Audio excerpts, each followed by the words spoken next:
Hello, good morning दोस्तों। GS लाजी channel में आपका स्वागत है। आइए आज का नया सेशन शुरू करते हैं।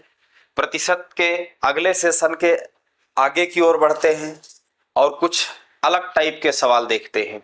चलिए आज का सेशन शुरू किया जाए।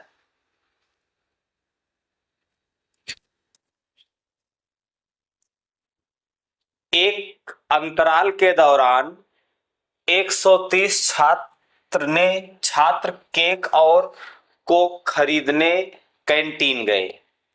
क्या खरीदने गए? केक और कोक खरीदने कैंटीन गए हैं। 80 छात्रों ने केक खरीदा और 57 छात्रों ने कोक खरीदा। अगर हर छात्रों ने कम से कम एक चीज खरीदी है तो उन छात्रों की संख्या ज्ञात करें जिन्होंने दोनों चीजें खरीदी है। बहुत इंपॉर्टेंट सवाल है और बहुत आसानी से आपको समझाऊंगा और आसान लगेगा भी। चलिए देखिए, यहां पर कहा गया है कि कुल छात्र कितने हैं? 130 हैं। कुल छात्र कितने हैं? 130 है। और जिसमें से कुछ केक खरीद रहे हैं और कुछ कोक खरीद रहे हैं। तो वास्तव में तो छात्र कुल कितने हैं? 130 ही हैं। जिसमें से कुछ केक खरीद रहे हैं और कुछ कोक खरीद रहे हैं। लेकिन कह रहा है कि केक खरीदने वाले छात्रों की संख्या कितना है? 80 है। केक खरीदने वाले छात्रों की संख्या कितनी है? 80 है। और 57 छात्रों ने क्या किया? कोक खरीदा। यानी केक 80 छात्रों ने केक खरीदा और 57 ने कोक खरीदा। तो यहां पर कुल जोड़ेंगे तो कितना हो जाएगा? जोड़ लेते हैं, 137 हो जाएगा। कितना हो जाएगा? 137। तो देखिए सवाल क्या कहता है कि छात्र तो 130 ही है, जिसमें से कुछ केक खरीदते हैं और कुछ कोक खरीदते हैं।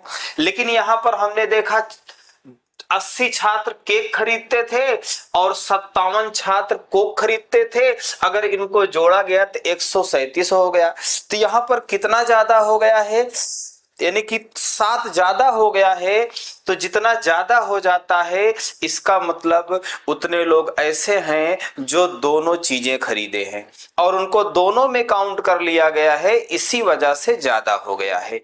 तो चलिए कुल संख्या कितनी है? 130 है। अगर 130 से ये कितना ज्यादा हो रहा है? 7 ज्यादा हो रहा है। तो इसका मतलब 7 छात्र ऐसे हैं जो दोनों चीजें खरीदते हैं, यानी कि दोनों चीजें खरीदते हैं। कितने? 7 छात्र। यानी ऑप्शन कौन सा हो जाएगा? जब भी जोड़ने पर जितना ज्यादा हो जाएगा इसका मतलब वो दोनों चीजें खरीदते हैं। बिल्कुल आसान सा सवाल था। चलिए अगले सवाल की तरफ बढ़ते हैं। किसी कक्षा में 72% विद्यार्थी ने जीव विज्ञान तथा 44% ने गणित विषय चुना। यदि प्रत्येक विद्यार्थियों ने जीव विज्ञान तथा गणित में से कम एक विषय चुना हो तथा 40 विद्यार्थियों ने दोनों विषय चुना हो। तो यहाँ अभी अभी देखिए जैसा निकाला गया था कि दोनों चीज चुनने वाले कैसे निकाले गए थे? जितना ज्यादा हो गया था वो दोनों चीजें लेते थे। तो वैसे यहाँ पर भी अगर हम जोड़ेंगे तो प्रतिशत की बात किया गया है तो प्रतिशत में कुल कितना माना जाएगा? 100 माना जाएगा। लेकिन अगर यहाँ हम अलग अलग जोड़ेंगे तो जितना ज्यादा हो जाएगा वो दोनों यानी कि विषय चुनेंगे। तो यहां देखिए मैं डायरेक्ट निकालता हूं दोनों विषय चुनने वाले। यहां देखिए पहले 72 ने क्या चुना है? 72% ने जीव विज्ञान चुना है और 44% ने गणित चुना है। तो यहां देखा जाए तो कुल कितना हो जाएगा? तो आपका कुल कितना हो जाएगा? 116। तो प्रतिशत में दिया गया है तो कुल कितना आ गया? 116 आ गया। यानी कि अब आप देखिए कि प्रतिशत में कुल मात्रा कितनी ली जाती है? 100 ली जाती है। तो वास्तव में छात्र कितने हैं? 100 ही है। लेकिन यहां दोनों अलग अलग जोड़ने से 116 हो जा रहा है। इसका मतलब जितना ज्यादा हो रहा है वो दोनों विषय चुनते हैं। तो यहां हम लिखेंगे दोनों विषय चुनने वाले छात्र, चुनने वाले छात्र कितने हो जाएंगे, इसमें से आप इसको घटा दीजिए, कितना आ जाएगा 16%। दोनों विषय चुनने वाले छात्र कितना हो जाएंगे, चलिए इसको और यहां शॉर्टकट में लिख देता हूं, यहां दोनों लिख देता हूं, तो 16% हो जाएंगे। तो दोनों विषय वाले कितने छात्र हो जाएंगे, 16% हो जाएंगे। और यहां पर देखिए प्रश्न में दिया गया है कि तथा 40 विद्यार्थियों ने दोनों विषय चुने, तो यानी कि इसका मतलब 16% की वैल्यू हमें दे रखी है, कितना दे रखी है, 40 दे रखी है। तो कह रहा है कि कक्षा में कुल कितने छात्र थे, यानी 100% की वैल्यू चाहिए। तो चलिए यहां हम 40 में 16 से डिवाइड कर देंगे और 100 से गुणा कर देंगे।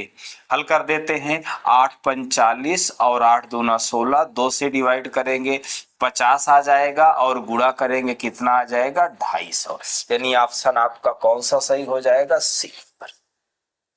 तो इस तरीके से आप आसानी से शानदार तरीके से सवाल को कर सकते हैं। चलिए अगले सवाल पर आते हैं। आप यही चीज देखिए दोस्तों, डायरेक्ट ऐसे भी कर लेते, इतना ना करने के बजाय आप यहां देखिए ऐसे ध्यान रखिए, डायरेक्ट चीजों को इतना विस्तार में करने के बजाय डायरेक्ट एक स्टेप में आप कैसे करेंगे, देखिए समझाता हूं। यहां पर देखिए कितने ने जीव विज्ञान चुना है, 72 ने, और 44 ने गणित। अगर इनको जोड़ेंगे तो कितना हो जाएगा, 116 हो जाएगा। तो 100 से कितना ज्यादा हो गया है, 100 से कितना ज्यादा हो गया, 16 ज्यादा हो गया है। इसका मतलब 16% ऐसे हैं जो दोनों विषय चुनते हैं, और प्रश्न में दोनों विषय चुनने वालों की संख्या 40 दे रखी है। इसका मतलब 16% की वैल्यू 40 है, तो 16 से भाग दे दिए और हमें 100% की वैल्यू चाहिए। 8 5 40, 8 दूना 16 और 8 से डिवाइड करेंगे तो ये कितना आ जाएगा आपका 250। तो समझाना था इसलिए विस्तार में समझा दिया, बाकी आप शॉर्टकट में एक स्टेप में कर सकते थे। चलिए अगले सवाल पर आते हैं।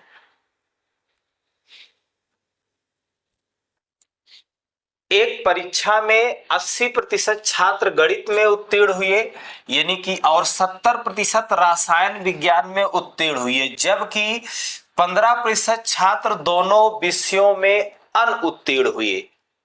तो कह रहा है कि दोनों विषयों में 325 छात्र उत्तीर्ण हुए, तो परीक्षा में बैठने वाले छात्रों की कुल संख्या।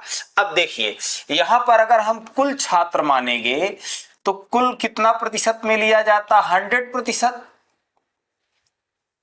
लेकिन अब यहां देखिए, पहले सबसे पहली बात हमें यह ध्यान रखना है कि ऐसे छात्र जो दोनों विषयों में फेल है, अब ऐसे छात्रों की गिनती तो हरामखोर में होती है। ऐसे हरामखोर छात्रों को पहले हटा दो, क्योंकि जब तक उनको हटाओगे नहीं आगे बात बनेगी नहीं।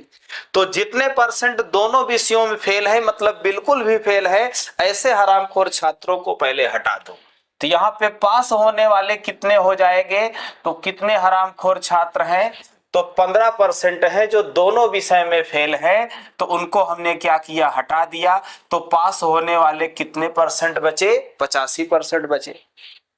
लेकिन अगर देखा जाए तो यहां पर 80% क्या है भौतिकी में और 70% क्या है रसायन में उत्तीर्ण हो रहे हैं। तो अगर हम जोड़ेंगे तो कितना आ जाएगा, अगर इनको हम जोड़ेंगे तो 80 प्लस 70 कितना आ जाएगा, 150 आ जाएगा। यहां पास होने वाले 150 हैं, लेकिन यहां पर प्रश्न में कितना है, 85 ही छात्र पास हो रहे हैं। इसका मतलब कुछ ज्यादा छात्र पास हो जा रहे हैं। तो जितना ज्यादा होगा, अब यहां 100 को नहीं घटाना है, किसको घटाना है, 85 को। अगर हम 85 घटा देंगे, देखिए यानी कि आपके पास होने वाले कुल कितने हैं, 85 ही हैं, लेकिन जोड़ने से जितना ज्यादा आ जाएगा 85 से, इसका मतलब उतने छात्र ऐसे हैं जो दोनों विषय में पास हैं। यानी कि अब देखिए पास होने वाले 85 ही परसेंट है और जोड़ा गया तो 150 आ गया, तो कितना ज्यादा आ गया, तो आप बताएंगे 65% ज्यादा आ गया। 65% ज्यादा आ गया, तो इसका मतलब 65% ऐसे हैं जो दोनों विषय में पास हैं, दोनों विषय में पास है, दोनों विषय में पास।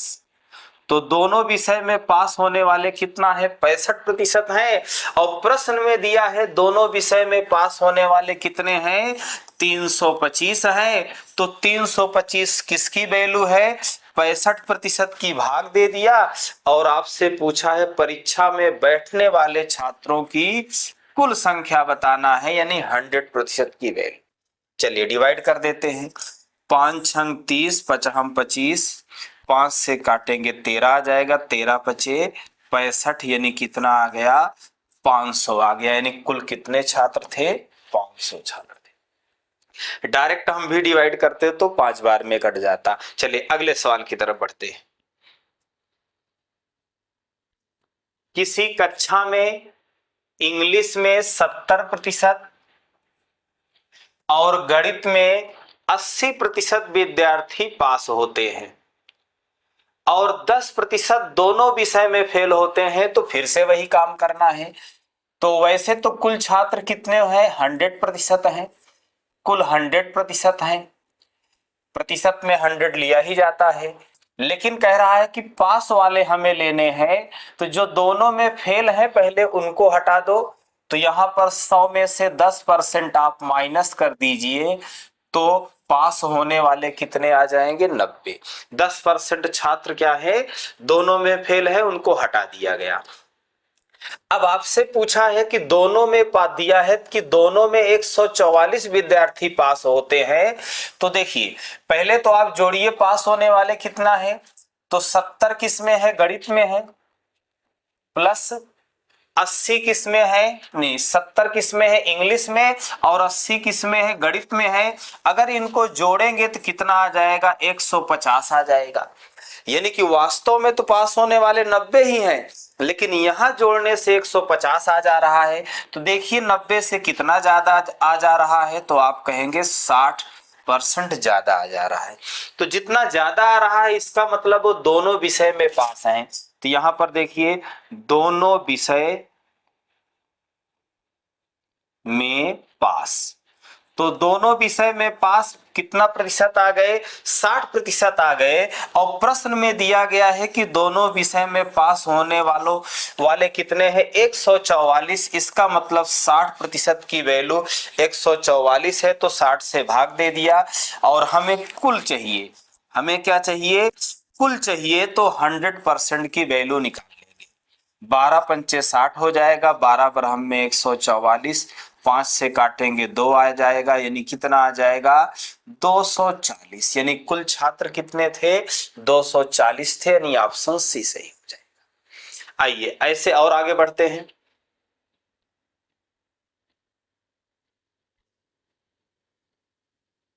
एक कॉलेज में 500 छात्रों में से कुल कितने हैं 500 हैं।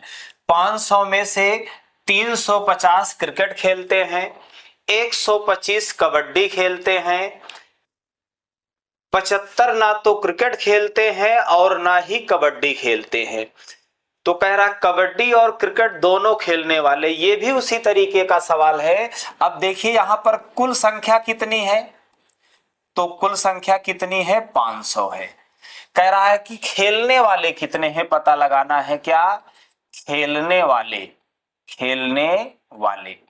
तो अब देखिए कुल कितना है 500 है, लेकिन कह रहा है कि 75 ना तो क्रिकेट खेलते हैं और ना ही कबड्डी, यानी कि 75 को आप माइनस कर दीजिए, क्योंकि ये दोनों गेम में से कोई भी गेम नहीं खेलते।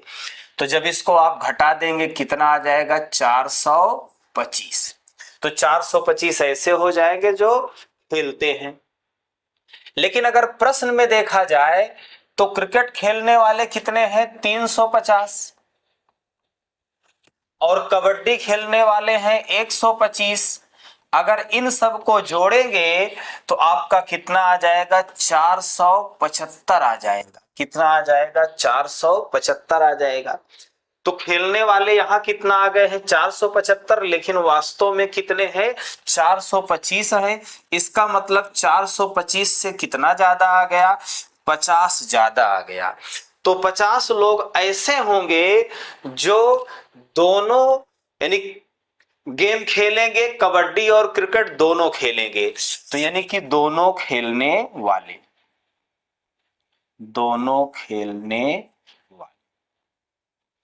तो दोनों गेम खेलने वाले कितना आ गए, 50 आ गए। जितना ज्यादा हो गया वो दोनों खेल रहे हैं। लेकिन सवाल में देखिए तो कुछ और पूछा गया है, कह रहा है कि विद्यार्थियों की संख्या का कितना प्रतिशत ज्ञात कीजिए, यानी कि दोनों खेलने वाले कितना प्रतिशत हैं। तो दोनों खेलने वालों को अगर प्रतिशत में बदलना है, किस में बदलना है, प्रतिशत में बदलना है। जो दोनों खेलते हैं, क्या करते हैं, दोनों खेलते हैं, तो किसी को भी प्रतिशत में अगर बदलना हो तो कुल संख्या से भाग दिया जाता है और 100 से गुणा किया जाता है। तो कुल संख्या कितनी है, 500 भाग दे दिए, 100 से गुणा कर दिए, हल कर दीजिए तो आ जाएगा कितना, 10%। यानी कि संख्या में तो दोनों खेलने वाले 50 थे, लेकिन प्रतिशत में कितना थे, 10 थे।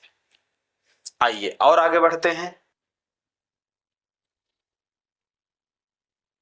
एक कॉलेज की छमाही परीक्षा में भौतिक में 48% छात्र उत्तीर्ण हुए, 42% रसायन विज्ञान में उत्तीर्ण हुए और दोनों विषयों में 10 छात्र उत्तीर्ण हुए। तो कह रहा, आप देखिए सवाल में थोड़ा बदलाव हुआ है। यहां देखिए पास होने वाले दिए गए हैं और किसमें, भौतिक में, और यहां पर रसायन में, और यहां कह रहा कि 10% दोनों में पास हो रहे हैं। यहां टोटल पास ही दिया गया है, फेल होने वालों की संख्या नहीं है, तो हम अभी नहीं घटाएंगे। अच्छा, ऐसे सवाल को करने के लिए आप डायग्राम से कर लें, आपको और अच्छे से समझ में आएगा। चलिए यहां मैं चित्र बनाता हूं। ये आपका किसका हो गया, भौतिकी का हो गया, और ये आपका चित्र किसका हो गया, रसायन का हो गया, रसायन का हो गया। तो देखिए ऐसे सवाल को करने के लिए आप जब 2 डायग्राम हो या 3 डायग्राम हो या 4 हो, ये बहुत स्टैंडर्ड रूप में सवाल बन सकता है। अभी आगे रखा हूं, आप ध्यान दीजिएगा, समझ में सब आएगा। तो ऐसे को अगर जब इसको हम फिलअप करेंगे तो पहले हम उनको रखेंगे जो दोनों विषय में पास हैं। तो दोनों विषय में कितने पास हैं, 10%, तो हम उसको पहले रखेंगे जो दोनों में पास। अब आगे देखिए भौतिक में कितना पास है, उत्तीर्ण है, तो आप कहेंगे 48 उत्तीर्ण हैं। तो यहां ध्यान रखना है, अगर यहां केवल भौतिक कहा होता तो हम डायरेक्ट यहां 48% लिख देते, लेकिन यहां से ऐसा नहीं बोला गया है केवल भौतिकी, इसमें कहा गया है भौतिक में 48% उत्तीर्ण हुए। तब अगर आप यहां देखेंगे 10% जो दोनों वाला हो गया है, तो अगर 10% इसमें कम कर देंगे तो यहां कितना बचेगा, 38%। अब देखिए भौतिक में 48 हो गए, क्योंकि 38 ये, 10 ये, 48 हो गए। उसी तरीके से रसायन विज्ञान में कितने उत्तीर्ण हुए, 42% उत्तीर्ण हुए, लेकिन 10 हो चुका है, तो बचे कितने प्रतिशत हैं, 32% हैं। अब ये सब उत्तीर्ण हैं, कुछ दोनों विषय में है, कुछ एक विषय में है। तो यहां पर हम उत्तीर्ण को जोड़ लेते हैं कि कितने उत्तीर्ण हुए हैं, उत्तीर्ण का मतलब पास हुए हैं। तो ये 38 हो गया, प्लस 10 हो गया, और प्लस 32 हो गया। अगर इनको जोड़ेंगे तो इसको जोड़ लीजिए, कितना हो जाएगा, 70 10 80, यानी कितना परसेंट आ गया, 80% आ गया। अगर इनको जोड़ा जाएगा तो कितना आ गया, 80% आ गया। इसका मतलब 80% ऐसे हैं जो किसी ना किसी विषय में पास हैं, कुछ दोनों में पास हैं, तो कुछ एक में ही पास हैं। लेकिन इनके अलावा जो बचे 20%, इसका मतलब वो दोनों विषय में फेल हैं। तो दोनों विषय में फेल, तो दोनों विषय में कितने फेल हो जाएंगे, तो कुल 100 में से 80 घटा देंगे तो 20%, यानी कि यहां देखिए पास होने वाले 80 ही प्रतिशत हैं। इसका मतलब 20% क्या है, फेल है, जो दोनों विषय में फेल है। चलिए अगले सवाल की तरफ आते हैं। अच्छा, आप इसको एक और शॉर्टकट तरीके ऐसे भी कर सकते थे, डायरेक्ट भी। यहां देखिए, आप अगर ये चित्र नहीं भी बनाना चाहते थे तो आपको मैं डायरेक्ट भी समझाता हूं। देखिए आप इनको जोड़ लीजिए। अगर हम ये 48 और 42 को जोड़ेंगे, क्योंकि ये दोनों विषय में पास हैं, तो इसको जोड़ेंगे तो 48 और 42 कितना आ जाएगा, 90 आ जाएगा। देखिए अब आप यहां निकाल सकते हैं पास डायरेक्ट। देखिए अगर पास होने वाले आप डायरेक्ट निकालने हैं तो आप इनको जोड़ लीजिए, 48 प्लस 42, और जो दोनों विषय में पास हैं उनको माइनस कर दीजिए। तो ये कितना हो जाएगा, 90, और 90 में 10 माइनस करोगे कितना आ जाएगा, 80%। तो डायरेक्ट कैसे कर सकते थे, दोनों जोड़ लेते, कितना हो जाता 90, और 90 में क्या है कि जो दोनों में पास है उनको घटाते हैं, क्योंकि 10% इसमें भी काउंट हो चुका है, उसमें भी काउंट हो चुका है, 2 बार काउंट हो चुका है, तो एक बार घटाना पड़ेगा। तो वही मैंने 10% घटा दिया, तो कितना आ गया, 80% पास है। इसका मतलब दोनों विषय में कितना फेल है, 20% फेल है। ऑप्शन ए सही हो जाएगा। आप चित्र से भी कर सकते हैं, डायरेक्ट भी कर सकते हैं। चलिए अगले सवाल की तरफ आते हैं।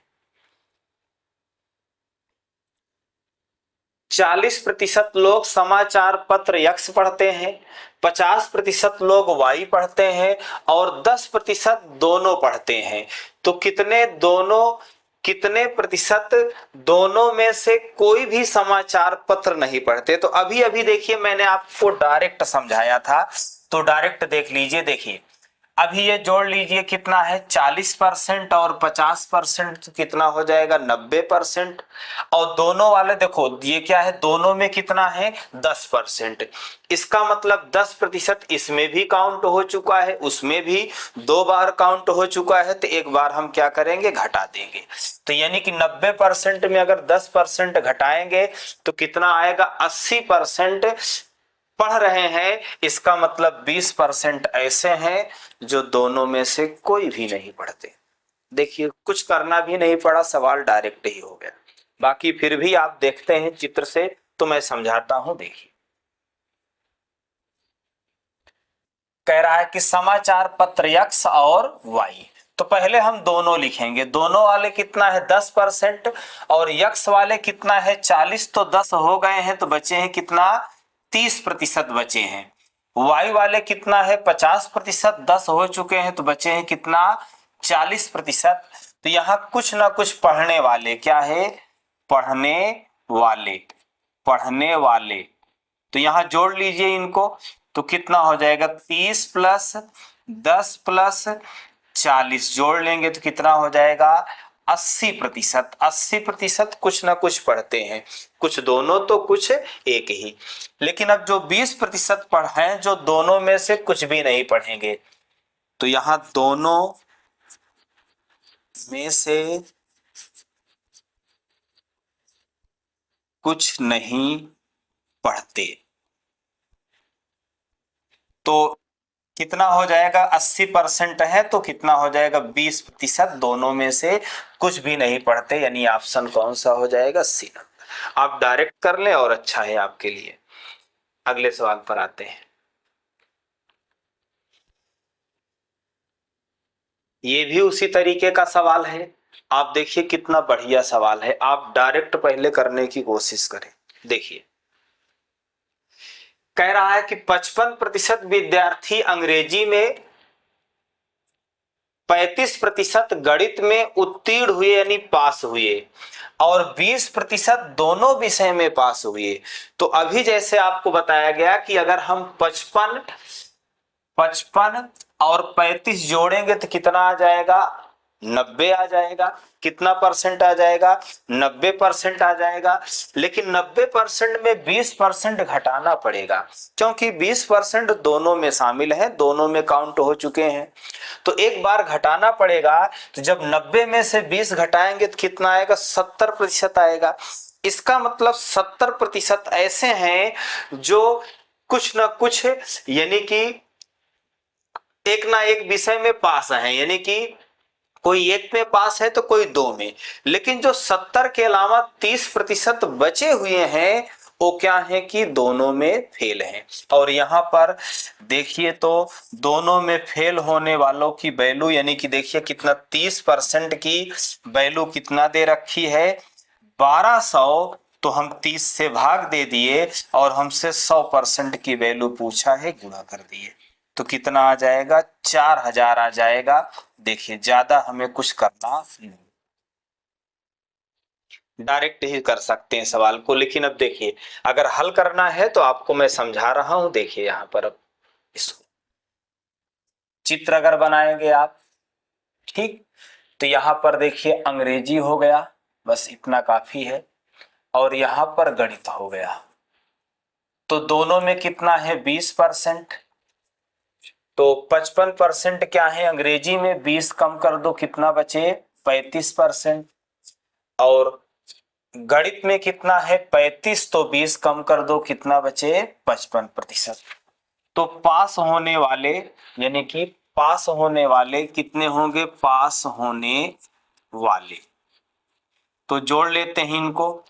तो जोड़िए इन सबको डायरेक्ट, इसको इसमें जोड़िए, इस 35 और 15 50 हो जाएगा, 20 70% क्या है, पास हो रहे हैं। इसका मतलब फेल वाले कितने हैं, फेल वाले कितने हैं, तो आप 70% पास वाले हैं, तो फेल वाले कितना है, 30%। और 30% की वैल्यू कितना दे रखी है, 1200 दे रखी है, तो 100% की वैल्यू हमें चाहिए। तो देखिए 1% की वैल्यू कितना आ जाएगी, 40 आ जाएगी, तो 100% की वैल्यू कितना आ जाएगी, 4000 आ जाएगी। यानी ऑप्शन कौन सा सही होगा, सी नंबर। तो आप इस तरीके से कर सकते हैं। बाकी इसको डायरेक्ट जोड़ करके आप घटा लेते, 55 35 90, 90 में 20 घटाया 70, 70 पास हैं, इसका मतलब 30 फेल हैं, और 30% की वैल्यू 1200 है, तो 100% की वैल्यू 4000 होगी। चलिए दोस्तों अगले क्वेश्चन पर आते हैं। अगला क्वेश्चन आपका है, किसी परीक्षा में 52% विद्यार्थी हिंदी में तथा 42% अंग्रेजी में फेल हुए। यदि 17% विद्यार्थी दोनों विषयों में फेल हुए, तो कितने प्रतिशत विद्यार्थी दोनों विषयों में पास हुए। अब यहां देखिए, यहां अगर हम डायग्राम से बनाना चाहें तो यहां पर सब टोटल फेल दिया हुआ है, तो हम फेल का डायग्राम अगर यहां से बनाएंगे, किसका, फेल का,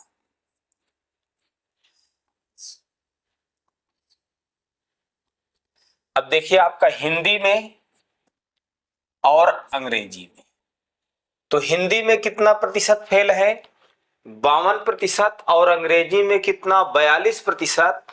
यदि 17% दोनों में फेल हो, तो हमें पहले उनको रखना है जो दोनों में फेल है, और दोनों में कितने परसेंट फेल है, 17% फेल है, तो यहां रख दिया गया।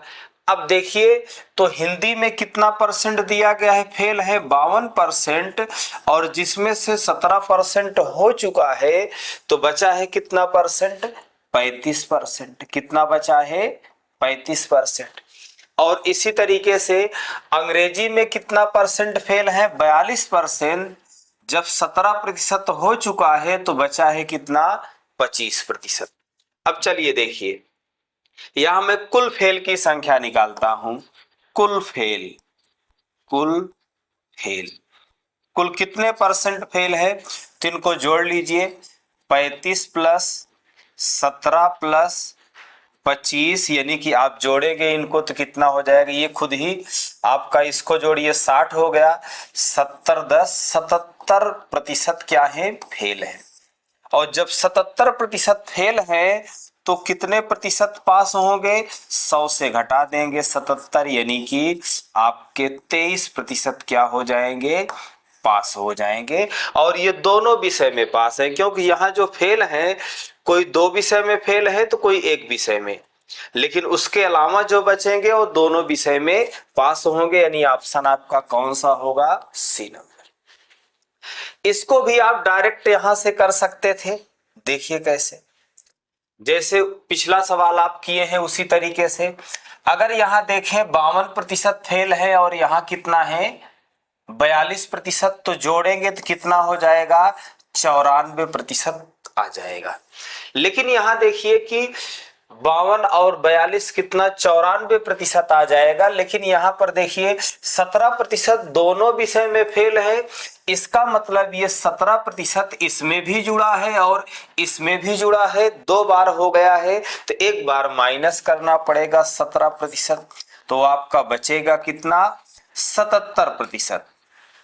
और जब 77% फेल है तो इसका मतलब 23% क्या होंगे, पास होंगे, और वो दोनों विषय में पास होंगे। चलिए और आगे बढ़ते, आप इस तरीके से डायरेक्ट भी कर सकते थे। अगले सवाल पर आते हैं।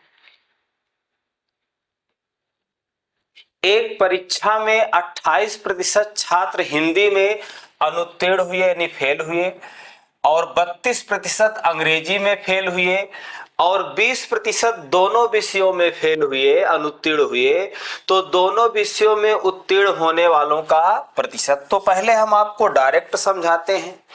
देखिए 28% और 32% जोड़ेंगे तो कितना हो जाएगा 60%, यानी फेल कितना है 60%।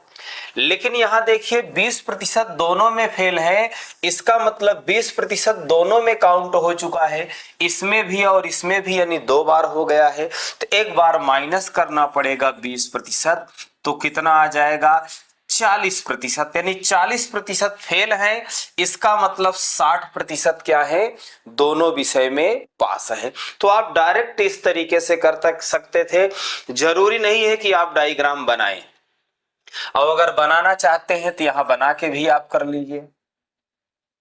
देखिए आपका हिंदी हो गया ये, और ये इंग्लिश हो गया, यहां फेल का डायग्राम बनाना है। तो दोनों में पहले हम लिखेंगे कितना परसेंट फेल है, 20% फेल है। अब देखा जाए तो हिंदी में कितना है 28%, तो 20% हो गए हैं, तो बचे हैं कितना 8%। अंग्रेजी में कितना है 32%, 20% हो गए हैं, तो बचे हैं कितना 12%। अब यहां हम कुल फेल लिखते हैं, कुल फेल, कोई एक विषय में फेल है तो कोई 2 विषय में फेल है। जोड़ लेते हैं, इसको जोड़ेंगे कितना हो जाएगा 8 + 20 + 12, यानी कि 28 में अगर हम 12 जोड़ देंगे तो कितना आ जाएगा 40%। तो 40% अगर फेल हैं तो दोनों में पास, दोनों विषय में पास, दोनों विषय में पास कितने हो जाएंगे, तो यानी कि 100 से घटा देंगे 60% आ जाएगा, यानी ऑप्शन आपका सी सही। तो आप डायरेक्ट भी कर सकते हैं, हल भी कर सकते हैं। चलिए दोस्तों अगले सवाल की तरफ बढ़ते हैं।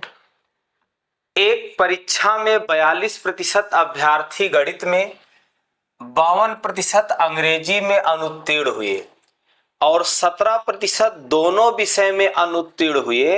अब यहां देखिए अभी अभी जो एक सवाल हुआ था बिल्कुल उसी तरीके का सवाल है, थोड़ा सा देखिए यहां आगे स्टेप बढ़ा दिया गया है। पहले मैं आपको डायरेक्ट समझाता हूं। देखिए 42% क्या है गणित में अनुत्तीर्ण हुए हैं, 52% अंग्रेजी में अनुत्तीर्ण हुए हैं। अगर हम इनको जोड़ेंगे तो कितना हो जाएगा 94% हो जाएगा। लेकिन यहां से 17% देखिए ऐसे हैं जो दोनों विषय में फेल हैं, इसका मतलब ये दोनों में काउंट हो चुका है, तो एक बार यानी 2 बार काउंट हो गया है, तो एक बार घटाना पड़ेगा, तो कितना आ जाएगा आपका 77% आ जाएगा। यानी कि 77% फेल है, कुछ एक में फेल है, कुछ 2 में फेल है, तो इसका मतलब दोनों में पास कितने हो जाएंगे, यानी कि दोनों में पास कितने हो जाएंगे, दोनों विषय में, दोनों में पास कितने हो जाएंगे, तो आपके 23%। और 23% की वैल्यू देखिए कितना दे रखा है, यानी कि 46 विद्यार्थी क्या है उत्तीर्ण हुए हैं दोनों विषयों में, तो यानी कि 23% की वैल्यू कितना है 46 है, तो आप देखें तो इसका ये दोगुना है, तो 100% की वैल्यू कितना हो जाएगी 200 हो जाएगी, क्योंकि अगर ये 23 का क्या है दोगुना है तो इसका भी क्या कर देंगे दोगुना। या ऐसे निकाल ले 1% की वैल्यू कितना है 2, तो 100% की वैल्यू 200, यानी ऑप्शन बी हो जाएगा। तो जरूरी नहीं है कि आप डायग्राम बना के ही करें, आप डायरेक्ट इस तरीके से सवाल को कर सकते हैं। चलिए और आगे बढ़ते हैं। ये देखिए काफी अच्छा सवाल है। दिए गए चित्र में वे छात्र प्रदर्शित हैं जो भौतिक विज्ञान, रसायन विज्ञान, अंग्रेजी व गणित की परीक्षाओं में अनुत्तीर्ण हो गए। यानी कि अनुत्तीर्ण हो गए मतलब फेल हो गए, यानी कि ये फेल का डायग्राम दर्शाया गया है। किसका? फेल का। अनुत्तीर्ण हो गए। यदि कुल परीक्षा में सम्मिलित छात्र कितना है? 400 है। कुल कितना शामिल हुए परीक्षा में? 400। तो कम से कम 2 विषयों में उत्तीर्ण होने वाले छात्रों का प्रतिशत, अनुत्तीर्ण होने वाले, 2 विषयों में अनुत्तीर्ण होने वाले। तो देखिए आप आराम से सवाल को समझेंगे। देखिए यहां पर जो अलग से दिया गया है ये केवल एक विषय में फेल है। जैसे ये हो गया, ये हो गया, ये हो गया और ये केवल क्या है? एक विषय में फेल है। और इनके अलावा अगर हम देखें तो 2 विषय में कह रहा है कि 2 विषय में फेल कितने आएंगे? केवल 2 में। ये देखिए 2 में कॉमन है, ये भी 2 में कॉमन है, ये भी 2 में कॉमन है, ये भी 2 में कॉमन है, और यहां देखें तो ये भी 2 में कॉमन है। और जबकि ये 3 में है और ये 3 में है, तो यानी ये केवल 2 में है। लेकिन हमसे सवाल ये नहीं पूछा है, इसमें ये पूछा है कम से कम 2 विषय में अनुत्तीर्ण हो यानी फेल हो। तो इसका मतलब ये होता है कि जो 2 विषय में फेल है उसे तो लेना ही है, और जो ज्यादा विषय में फेल है उसे भी लेना है। यानी क्योंकि लिखा गया है कम से कम 2 विषय में। तो चलिए यहां लिखते हैं कम से कम 2 विषय में फेल, 2 विषय में फेल। देखते हैं तो पहले 2 विषय वाले जोड़ते हैं। तो देखिए यहां पर ये 2 वाले कितने हैं? एक ये हुआ, ये हुआ, ये हुआ, ये हुआ और ये भी हुआ। तो जोड़ लेते हैं डायरेक्ट ऐसे। देखिए 10, 10, 20 और 12 और 8 जोड़ेंगे तो 20, 20, 40, 10, 44। कितना आ गया? ये 44। लेकिन ये जो 44 है ये क्या है कि केवल 2 में है, लेकिन इसमें कहा गया कम से कम 2 में, तो ज्यादा फेल वाले भी लेना है। तो यहां देखें 5 है और यहाँ पे 3 है, तो 5 और 3 ऐसे हैं जो 2 विषय में फेल होने के बजाय 3 विषय में है। तो लिखा गया है कम से कम 2 विषय में अनुत्तीर्ण हो, ज्यादा से ज्यादा चाहे जितना, लेकिन कम से कम 2 में होना चाहिए। तो और जो ज्यादा वाले में फेल है उनको भी लिख लिया। कितना? 5 + 3 कितना? 8। तो यहां देखिए तो कुल कितना आ गया? ये आपका 52 आ गया। लेकिन आपसे पूछा है कि कितने प्रतिशत हैं, यानी इसी को अगर हमें प्रतिशत में बताना है तो हम कुल संख्या से भाग देंगे। कुल संख्या कितनी है? 400 और 100 से गुणा कर देंगे। डिवाइड कर दीजिए, 13 चौके 52, यानी कि 13% ऐसे हैं जो कम से कम 2 विषय में फेल हैं, यानी ऑप्शन आपका डी सही होगा। चलिए दोस्तों और आगे बढ़ते हैं।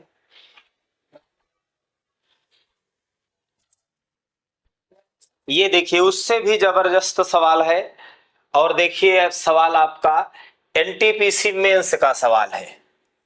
तो देखिए तो ये एनटीपीसी मेंस का सीबीटी 2 का सवाल है। आप आराम से चीजों को समझिए, मैं समझाता हूं, सब चीजें आसानी से आएगी। और यहाँ आप अगर सवाल को समझ लेंगे, देखिए यहाँ पर 2 सवाल आपका है, यानी कि एक ये है और एक ये है, यानी कि आपके ये 2 नंबर का सवाल है आपका। तो चलिए पहले हम समझाते हैं और आपको चित्र बनाना सिखाते हैं।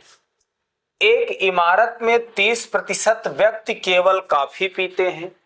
30% क्या है? केवल कॉफी पीते हैं। 40% केवल चाय पीते हैं और 25% केवल नहीं, 25 लोग हैं, प्रतिशत नहीं है, 25 व्यक्ति केवल चाय और कॉफी पीते हैं। आगे 20 व्यक्ति केवल चाय और दूध पीते हैं। तो चलिए मैं एक बार फिर से समझाता हूं। देखिए, कह रहा है कि एक इमारत में 30 व्यक्ति केवल कॉफी पीते हैं, 40 व्यक्ति केवल चाय पीते हैं और 25 क्या है कि केवल चाय और कॉफी पीते हैं। चाय और कॉफी पीते हैं और 20 व्यक्ति केवल चाय और दूध पीते हैं और 15 व्यक्ति जो हैं चाय, कॉफी और दूध तीनों पीते हैं। तो यहाँ पर 3 स्टेप का डायग्राम बनाना पड़ेगा। आप आराम से देखिएगा। यहाँ पर मैं डायग्राम बनाता हूं।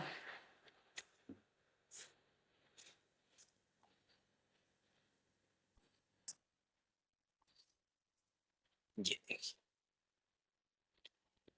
अब देखिए यहाँ पर एक आपका हो गया क्या, ये कॉफी हो गया और चाय और दूध भी दे रखा है। तो अभी अभी मैं आपको बताया था कि जब हम डायग्राम में फिलअप करते हैं तो पहले उनको दर्शाते हैं जो 2 है तो दोनों में शामिल हो, या 3 है तो तीनों में शामिल हो। तो यहां पर देखिए, जो तीनों चीजें पीते हैं पहले उनको दर्शाना है।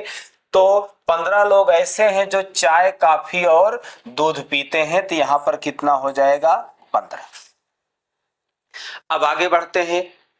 यहां दिया गया है 20 व्यक्ति केवल चाय और कॉफी पीते हैं। देखिए समझिएगा, अगर यही दिया होता कि 20 व्यक्ति चाय और दूध पीते हैं, 20 व्यक्ति केवल चाय और दूध पीते हैं, तो चाय और दूध कहां है, यहां हमने 20 रख दिया। लेकिन अगर यही ये लिखा होता कि 20 व्यक्ति चाय और दूध पीते हैं, यानी केवल ना होता, तो इसका मतलब 15 हो चुका था, यहां 5 ही आता।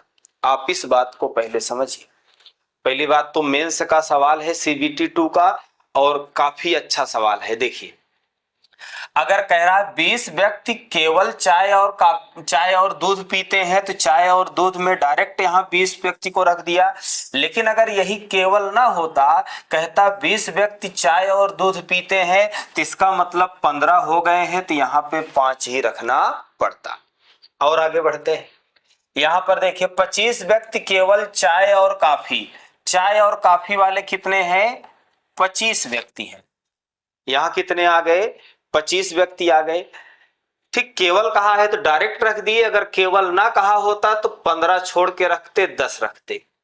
और आगे आते हैं 30। अब वापिस आते हैं, 40 व्यक्ति केवल चाय पीते हैं। तो अगर चाय पीने वाले 40 व्यक्ति हैं तो केवल चाय वाले हैं, तो यहां पर हम डायरेक्ट लिख देंगे। अगर केवल चाय वाले ना होते तो इनको घटा के रखते।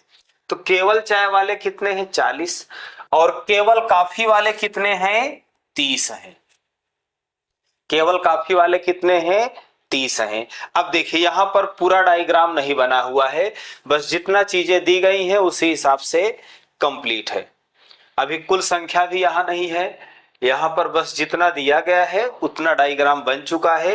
बाकी आगे प्रतिशत में भी नहीं दिया है, संख्या में है। अगर कुल संख्या होता तो बाकी पार्ट कंप्लीट होता। अब आते हैं सवाल पर, तब पता चलेगा कि क्या है। ठीक, चाय पीने वालों और कॉफी पीने वालों की संख्या के बीच अंतर। तो चाय पीने वाले और कॉफी पीने वालों के संख्या के बीच अंतर। तो चाय वाले अगर हम सब जोड़ेंगे तो देखिए यहाँ पर ये आपका चाय और कॉफी। तो चाय पीने वाले अगर हम इन सबको जोड़ेंगे तो आप देखिए कैसे, ये 25 है और ये 15 है, तो कितना हो जाएगा, 40, और ये भी 40, 80 हो गया, और ये भी 20, 100। तो चाय पीने वाले कितना हो गए हैं, चाय पीने वाले 100 हो गए हैं।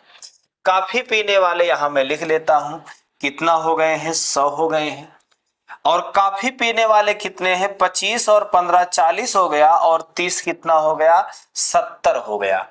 तो इन्हीं के बीच क्या पूछा है, अंतर पूछा है, तो कितना आ जाएगा, 30 आ जाएगा, यानी ऑप्शन आपका ए सही हो जाएगा।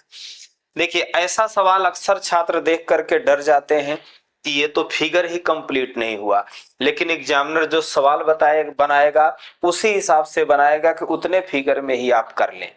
चलिए अगले सवाल पर आते हैं।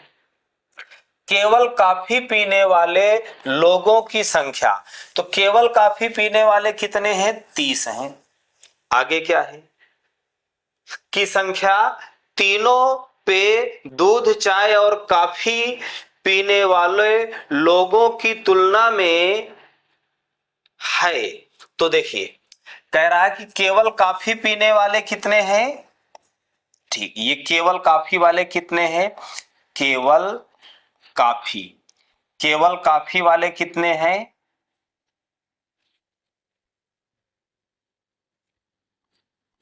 केवल कॉफी वाले कितने हैं, 30 हैं। केवल कॉफी वाले कितने हैं, 30 हैं। और कह रहा है इसमें कि तीनों पे पीने वाले यानी कि तुलना में लोगों की संख्या, नहीं कह रहा कि तीनों पे पीने वाले लोगों की तुलना में है। तो तीनों पे पीने वाले कितने हैं, तीनों वाले कितने हैं, तीनों वाले कितने हैं, 15 है। यानी केवल कॉफी वाले 30 हैं और तीनों वाले 15 हैं। तो इसमें कह रहा कि तुलना में है, तो तुलना में है, तो आप यहां देखेंगे तो 15 क्या है, अधिक है। यानी कि आप देख लीजिए केवल कॉफी पीने वालों की जो संख्या है वो तीनों पीने वालों से कितना ज्यादा है, 15 ज्यादा है। यानी ऑप्शन कौन सा सही होगा, ए नंबर। देखिए कितना अधिक है, 15। तो आपका देखिए इसी तरीके से ये सवाल हो गया और ये पूछा गया एनटीपीसी का सवाल है। चले एक सवाल और ऐसे में रखा हूं, आप देखिए। देखिए अगला सवाल आपके सामने है, ये भी एनटीपीसी सीबीटी 2 का पूछा गया सवाल है, यानी मेंस का है। अब आप सवाल को आराम से पहले पढ़िए। एक इलाके में 150 लोगों को रोजाना काम के लिए यात्रा करनी होती है। उनमें से 25% केवल बस से यात्रा करते हैं, 25 केवल, और 40 केवल ट्रेन से, 20 टैक्सी और ट्रेन दोनों लेते हैं, 30 केवल निजी कार का इस्तेमाल करते हैं, 25 बस और टैक्सी लेते हैं और बाकी केवल टैक्सी से यात्रा करते हैं। तो चलिए यहां पहले मैं इस जो सब चीजें दी गई हैं लिखता हूं। तो देखिए यहां पर बस का प्रयोग करने वाले कितने हैं, बस, बस का मतलब यहां केवल बस, क्या है, केवल बस। तो कितने हैं, 25 है। केवल ट्रेन, केवल ट्रेन, ट्रेन वाले कितने हैं, 40 हैं। केवल ट्रेन वाले कितने हैं, 40 हैं। आगे आते हैं, 20 क्या है, टैक्सी और ट्रेन दोनों लेते हैं, तो अभी इसको छोड़ते हैं, ठीक। आगे बढ़ते हैं, 30 केवल निजी कार का इस्तेमाल करते हैं, तो केवल निजी कार का इस्तेमाल कितने करते हैं, 30 लोग केवल निजी कार का इस्तेमाल करते हैं। और आगे दिया 25 बस और टैक्सी लेते हैं और बाकी केवल टैक्सी से यात्रा करते हैं। तो चलिए बाकी जो बचा हुआ है लिखते हैं। 20 क्या है, टैक्सी और ट्रेन लेते हैं, तो taxi plus train, taxi plus train वाले कितने हैं, 20 हैं।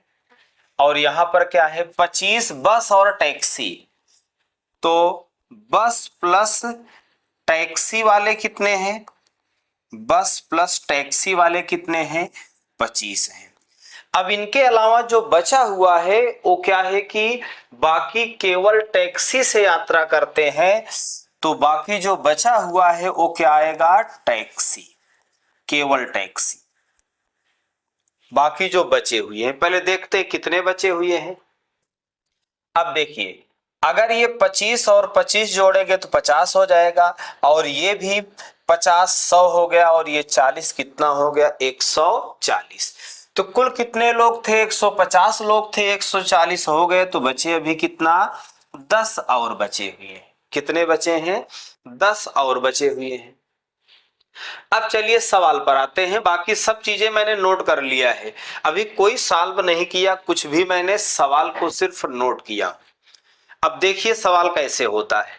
कह रहा है कि उन लोगों का प्रतिशत क्या है जो परिवहन के केवल एक साधन का इस्तेमाल करते हैं।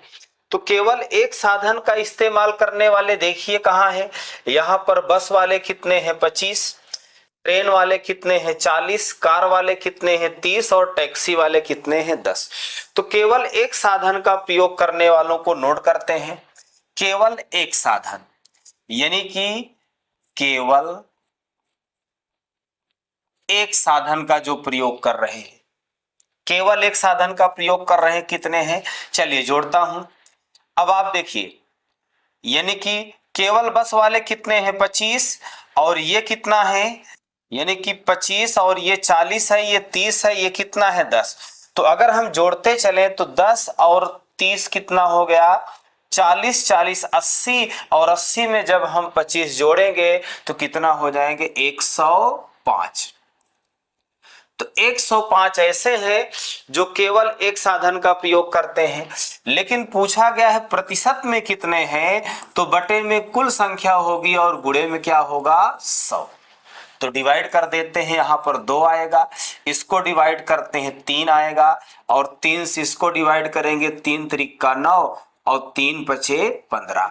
अब देखिए 35 गुणे 2 कितना हो जाएगा 70%, यानी 70% ऐसे हैं जो केवल एक साधन का प्रयोग करते हैं, यानी ऑप्शन कौन सा होगा डी नंबर। अगले सवाल को देखते हैं। इन सभी में से कितने लोग यात्रा के लिए टैक्सी का इस्तेमाल करते हैं। तो देखिए पूछा गया है कितने लोग टैक्सी का इस्तेमाल करते हैं। देखो ये जो आपका था केवल बस था, ये केवल ट्रेन था, ये केवल कार था और ये केवल टैक्सी था। तो अगर आपसे सवाल पूछा होता केवल टैक्सी का इस्तेमाल करते हैं तब आपका जवाब 10 हो जाता, लेकिन यहाँ क्या लिखा गया है टैक्सी का इस्तेमाल करने वाले, तो यहाँ केवल टैक्सी वाले 10 तो हैं ही। और देखिए टैक्सी वाले कहाँ हैं, तो यहाँ भी टैक्सी वाले हैं 25 और यहाँ भी टैक्सी वाले हैं 20, क्योंकि ये कॉमन है। ये 20 ऐसे हैं जो टैक्सी भी लेते हैं ट्रेन भी, तो यहाँ ये भी टैक्सी में आ जाएगा। और 25 ऐसे हैं जो बस और टैक्सी दोनों लेते हैं, तो यहाँ भी आपका 25 आ जाएगा। अगर जब इनको जोड़ेंगे तो कितना आ जाएगा 55। तो 55 लोग ऐसे हैं जो क्या है टैक्सी का इस्तेमाल करते हैं। अगर केवल टैक्सी कहा गया होता तो 10 हो जाता, यानी ऑप्शन आपका ए सही हो जाएगा। चलिए और आगे बढ़ते हैं, दूसरे सवाल पर आते हैं। 60 लड़कों की एक कक्षा में 45 लड़के शतरंज खेलते हैं और 30 लड़के कैरम बोर्ड खेलते हैं। यदि कक्षा का प्रत्येक लड़का दोनों में से कम एक खेल अवश्य खेलता है तो कितने लड़के केवल कैरम बोर्ड खेलते हैं। तो चलिए आराम से समझिएगा, अगर आपको चित्र से करना है तो मैं चित्र से समझा देता हूं, ठीक। तो देखिए इसमें पहली बात लिख दिया गया है दोनों में से कम कुछ ना खेलते हैं। देखिए कुछ ना कुछ खेलते हैं। देखिए 60 लड़कों की एक कक्षा में 45 लड़के शतरंज खेलते हैं और 30 लड़के कैरम बोर्ड खेलते हैं। यदि कक्षा का प्रत्येक लड़का दोनों खेलों में कम से कम एक खेल जरूर खेलता है, तो कह रहा है कि तो कितने लड़के केवल कैरम बोर्ड खेलते हैं। तो अगर देखिए आपको अगर डायरेक्ट समझना है तो देखिए यहां पर पहले अगर जोड़ा जाए कुल कितना है 60 है, लेकिन अगर हम 45 और 30 जोड़ेंगे तो कितना हो जाएगा 75। तो देखा जाए कितना ज्यादा हो जा रहा है, यानी कि कुल लोग कितना है दोनों खेलते हैं। यहां हमें निकालना है क्या दोनों खेलते हैं। अब देखिए अगर इन दोनों को जोड़ा गया तो कितना हो गया, 75 हो गया। 45 + 30 75 हो गया। लेकिन कुल लड़के कितना है, 60 है, लेकिन जोड़ने पर कितना आया, 75 आ गया। तो जितना ज्यादा आ गया है इसका मतलब ये है कि उतने लोग दोनों खेल खेलते हैं। तो 60 से कितना ज्यादा आ गया है, 15। इसका मतलब 15 लोग दोनों खेल खेलते हैं। अब अगर देखिए आप इसको चित्र से बनाना चाहते हैं तो अब चित्र से बना दीजिए। देखिए एक क्या दिया गया, शतरंज दिया गया है, और एक क्या दिया गया है, कैरम बोर्ड। तो मैंने कहा जब भी चित्र से आप बनाएंगे तो पहले उनको रखेंगे जो दोनों खेलते हैं। तो दोनों खेलने वाले कितना है, 15 है। और शतरंज खेलने वाले 45 हैं, लेकिन 45 में से 15 हो गए हैं तो बचे हैं कितने, 30 बचे हैं। और आगे बढ़ते हैं, कह रहा है कि 30 लड़के कैरम बोर्ड खेलते हैं। तो 30 क्या है, कैरम बोर्ड खेलते हैं। तो 15 हो गए हैं तो बचे हैं कितना, 15 बचे हुए हैं। चलिए अब डायग्राम बन गया। अब आपसे पूछा क्या है, कितने लड़के केवल कैरम बोर्ड खेलते हैं। तो अगर आपसे कैरम बोर्ड खेलने वाले का पूछे तो 30 बताएंगे, लेकिन केवल कैरम बोर्ड का पूछे तो आप कितना बताएंगे, 15। यानी ऑप्शन सी सही हो जाएगा। आइए दोस्तों और इसी तरीके का एक सवाल देखते हैं।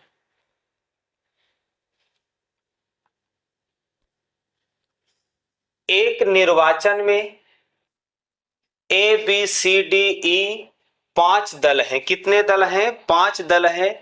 डाले गए कुल 1,00,000 मतों में से दल ए को 36,000, दल बी को 24,000, दल सी को 18,000, दल डी को 7,000 और शेष मत दल ई को मिले। तो कह रहा है कि वेन आरेख में दल ई के लिए कौन सा कोण निर्धारित होगा। बहुत अच्छा सवाल है दोस्तों। देखिए पहले, अब अगर यहां पर देखिए हम किसका निकाल लें, ई का, तो पहले सब का यहां देखिए, कह रहा कुल कितने हैं, 1,00,000 हैं, जिसमें ए को कितना है, तो ए को 36,000 मत मिले हैं। बी को कितने मिले हैं, तो बी को 24,000 मिले हैं।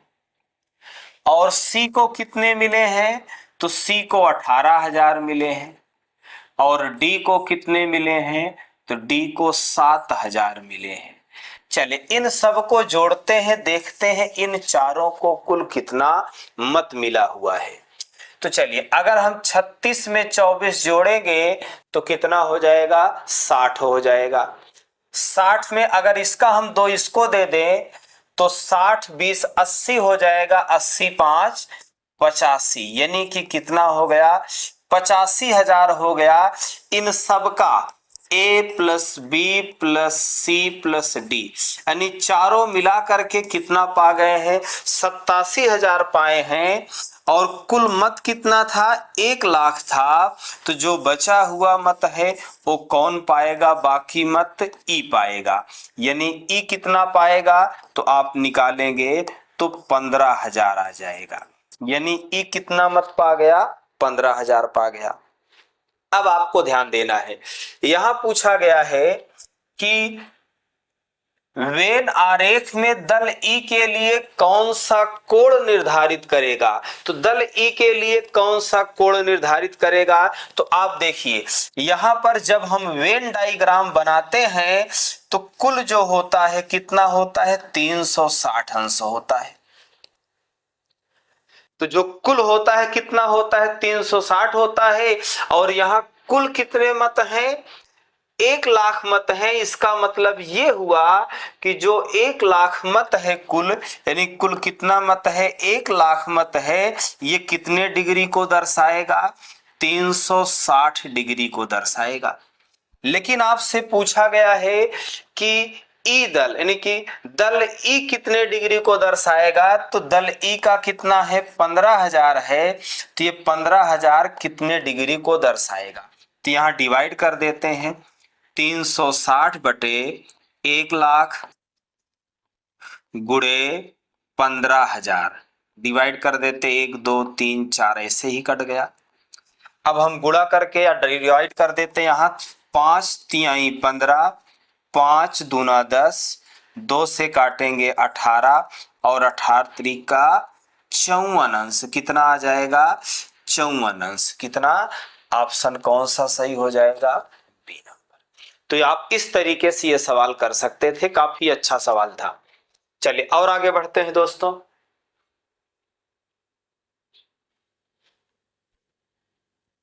एक व्यापारी ने 21,000 में लैपटॉप, 1 लाख में मोबाइल फोन और 1,50,000 में, यहां देखिए 2 लाख दिया था। एक व्यापारी ने 2,10,000 रुपए के लैपटॉप खरीदे और 1 लाख के मोबाइल फोन आयात कर रहा है, यानी 2,10,000 के लैपटॉप, 1 लाख के मोबाइल फोन और 1,50,000 के टेलीविजन सेट आयात किए। यानी इतना ये आयात किया। कह रहा उसने विशेष मामले के रूप में लैपटॉप पर 10%, फोन पर 8% और टीवी पर 5% ड्यूटी अदा करनी पड़ी। यानी ड्यूटी अदा करनी पड़ी यानी टैक्स देना पड़ा। उसे उपर्युक्त वितरण अनुसार सभी वस्तुओं के लिए ड्यूटी का भुगतान करना पड़ा। यानी कितना उसे टैक्स का भुगतान करना पड़ा। चलिए सबका अलग अलग टैक्स है, सबका अलग अलग निकालते हैं। तो चलिए यहां पर आप निकालिए, किस पर? लैपटॉप पर। बस शॉर्टकट में लिखिए, लैपटॉप की कीमत कितना है? 2,10,000 है और लैपटॉप पर कितने % का टैक्स लग रहा है? 10% का। तो हम अगर 10% निकालेंगे तो कितना आ जाएगा? 21,000 आ जाएगा। और आगे बढ़ते हैं। मोबाइल फोन कितने का है? मोबाइल फोन आपका 1 लाख का है और उस पे कितना ड्यूटी देना पड़ रहा है, यानी टैक्स कितना %? 8%। और जब इसको हम सॉल्व करेंगे तो कितना आ जाएगा? 8,000। और आगे बढ़ते हैं। कह रहा है कि टीवी पर 5% ड्यूटी। तो टीवी कितने का है आपका? जो टीवी कितने का है? 1,50,000 का है और इस पे कितना टैक्स लग रहा है? 5% लग रहा है। सॉल्व कर लेते हैं, 2 जीरो आ जाएगा। 15 पचे 75, कितना हो जाएगा? 1,50,000। यानी कि आपका कितना आ गया है? 7,500। अब आपसे पूछा कुल कितना देना पड़ा, तो इन्हीं सबको जोड़ लीजिए। कितना आएगा? 0 0 5। अब देखिए 8 7 15 1 16 2 1 3, यानी कितना आ गया? कुल टैक्स कितना देना पड़ा? 36,500। यानी ऑप्शन कौन सा सही होगा? ए नंबर। ये भी काफी अच्छा सवाल था दोस्तों। चलिए और आगे बढ़ते हैं।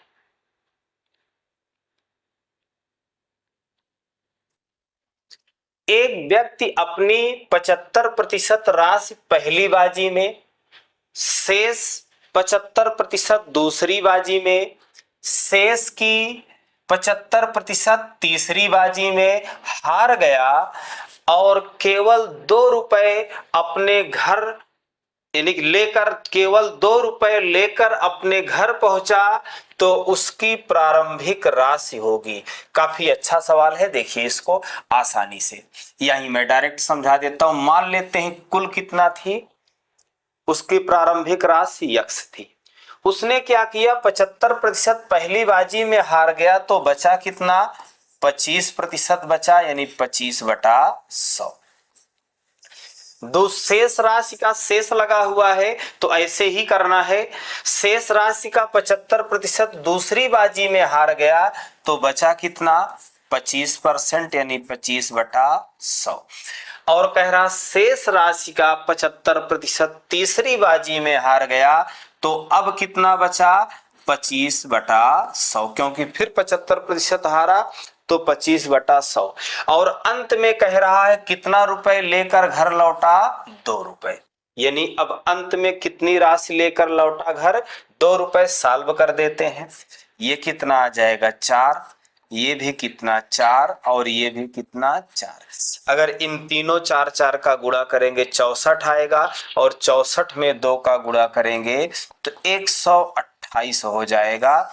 यानी आपका ऑप्शन कौन सा सही होगा, ऑप्शन नंबर। चलिए दोस्तों और आगे बढ़ते हैं।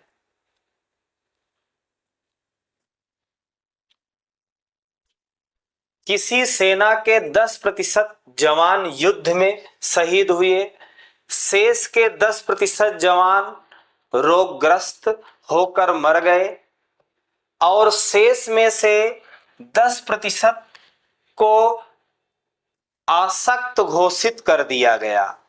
इस प्रकार सेना में सक्रिय जवानों की संख्या 7,29,000 रही या रह गई। 7,29,000 रह गई। तो बताएं कि मूल रूप से सेना में कितने जवान थे। बिल्कुल उसी तरीके से इसको भी करना है। मान लेते हैं मूल रूप से सेना में कितने जवान थे, यक्ष थे। तो देखिए कह रहा है कि 10% युद्ध में शहीद हो गए, तो बचे कितना 90%, यानी 90/100। शेष का 10% रोगग्रस्त हो गए, तो बचे कितना 90/100। और कह रहा कि शेष में से 10% अशक्त हो गए, तो बचे कितना 90/100। और अंत में कह रहा है कितना बचे, सक्रिय जवान थे 7,29,000 थे। चलिए सॉल्व कर देते हैं। अगर यहाँ 0 काटेंगे तो 3 0 कट जाएगा। अब देखिए जब 9 9 का हम 3 बार गुणा करेंगे तो कितना आता है 729, और 729 से एक बार में कट जाएगा।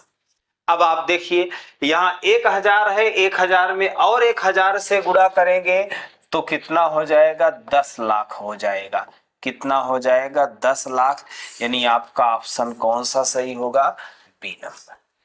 ये भी काफी अच्छा सवाल था दोस्तों। चलिए बस आज के लिए इतना ही। आज का सेशन यहीं पर समाप्त होता है। जय हिंद।